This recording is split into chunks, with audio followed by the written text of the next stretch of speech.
A busy last 7 days, really. And you have to balance a lot of different things. You have to figure out kind of the best path forward. You have to figure out how we get out of, the mess we were in last week across the league. You got to listen to the membership. You have to understand where the NFL stands on the issues, and you have to try to find the best landing spot for how to accomplish all the things you want to accomplish. So I think what's clear, if we just start from the beginning, is, our position since July was that daily testing was the best option. And we've been pretty adamant about that. And I think if you look at what we did last year and the amount of positives we had last year versus this year, I think it's tough to deny that daily testing wasn't a huge component of our success last year. The NFL's never been a supporter of daily testing. They weren't a supporter of daily testing last year. We had to force their hand to get daily testing last year. Fast forward now of multiple months into the season, we have the issue we were facing last week, and we spent a lot of time trying to figure out where everybody stands on the issues. Our membership felt like the vast majority of them have done everything that's been asked of them. They've gotten vaccinated.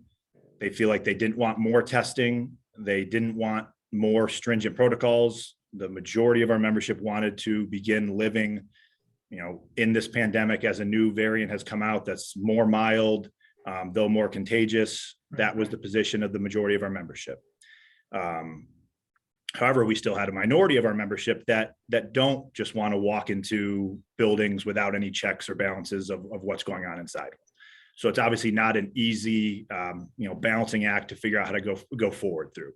So knowing that, we tried to come up with the best path forward to provide options to everybody. We obviously had the opt-out, and then we obviously, provided ways for people to make their choices of how they wanted to live moving forward. Unless you're in a current outbreak, there are no heavy restrictions on the protocols, but we've provided, obviously, anybody can wear a mask in the facility.